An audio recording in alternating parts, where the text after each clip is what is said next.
think an opportunity was created or is being created through the proliferation of electronic devices for unscrupulous suppliers to feed into that chain.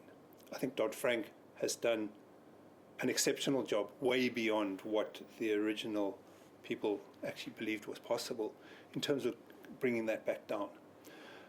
And I think consumers have become more aware of what the implications are of illicitly sourced materials. So they look to brands, Apple's, the Samsungs, the IBM's, and similar, to be sure that whatever is in the phone that they are carrying, or whatever the item they've purchased, has been produced through ethically sourced materials. So tech companies doing enough to ensure that their supply chains are clean?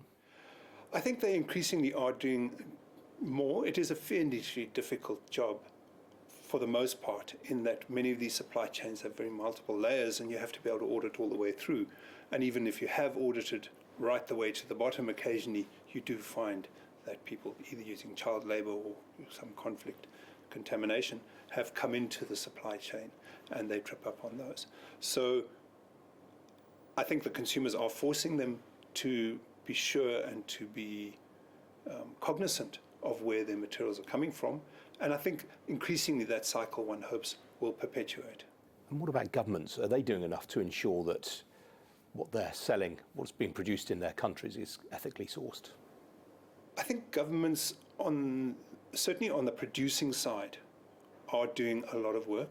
And there are many individuals who are working very hard and very diligently to bring these supply chains at the base source into responsible production lines.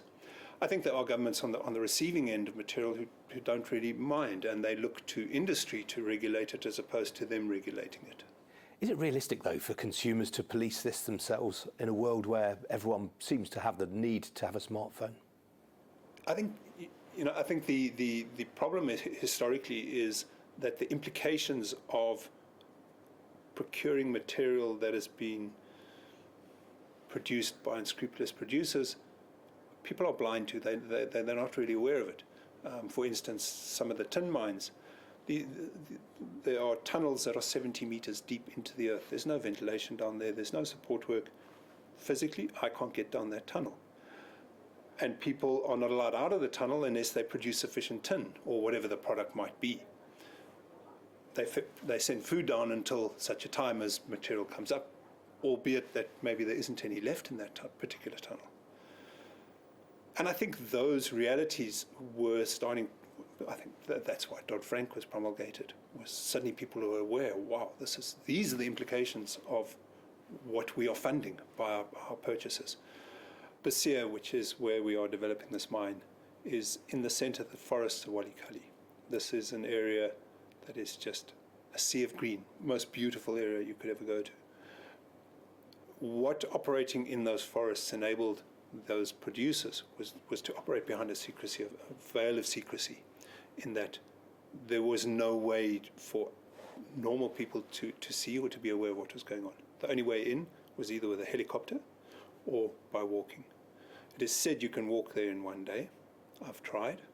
I lost all the toenails on both my feet, and it took me 2 days. So there was this kind of El Dorado halo around Besia. People believed that if you got there, you'd be wealthy beyond your wildest dreams. And I think the original people were. As additional people came in, they tended to become indentured labor. They would borrow some money against impossible terms and just forever be paying it back. And the militia and to degrees the rogue army unit that was there would force them to pay a certain amount in tax. And how it worked was the miner would go down his tunnel, and these tunnels, some of them are 60, 70 meters deep. I physically cannot fit in them. It's impossible. They'd go down, they'd get 3 bags with them, they'd fill 2 with waste, they'd be hauled up, and then they'd have one where they'd have to fill it with a pre-required quantum of material, and the guy at the top would be able to feel when it was full. The person in the tunnel would not be allowed out until that bag had reached its required weight. And if they were lucky and hadn't filled in time, they'd send them down a little bit of food and maybe some water and a few replacement batteries for their headlights. And once it was at the required level, they'd pull it out. It was then processed hugely inefficiently. Their recovery rates probably 30 to 50% at best. And all the waste material is just flushed down the rivers. The material then would be packed into 50 to 60 kilogram packs and put on the back of porters who would carry it out to the airstrip. How those porters were able to carry that weight through that terrain is beyond me. Many of them didn't make it. There are porters' graves all the way along those routes if you walk with people who know. They dulled the pain through alcohol and drugs, as one would expect, which is not exactly good for longevity. So we're developing a mine where already the environment around us was originally a cashless economy when we got there. We are now starting to see the cash start turning, and the spin-offs of being in a place, operating in a place, ethically paying your labor what they need to be paid, is enormous. At our mine, which is 38 kilometers into the jungle, accessible by a road that we built by hand, 450 to 600 men over 18 months built this most incredible road, beautiful bridges along the way. We used to rely on satellite telephones, when satellite phones work great until you get a thick cloud band, and then that absorbs the satellite signal. So we went to Vodacom. We said, look, guys, we've got a whole bunch of people. They're making international calls. We need to get some signal. They said, sure, no problem. We'll sort out signal. I said, where are you? Pulled out a map and we said, there.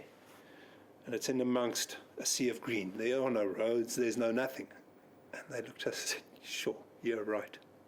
How are we going to get a signal there? Anyway, we convinced them, and then they mobilized a small tower that they put on our hill. Every one of our workers had a cell phone. So one small piece of infrastructure had this huge knock-on effect all around us.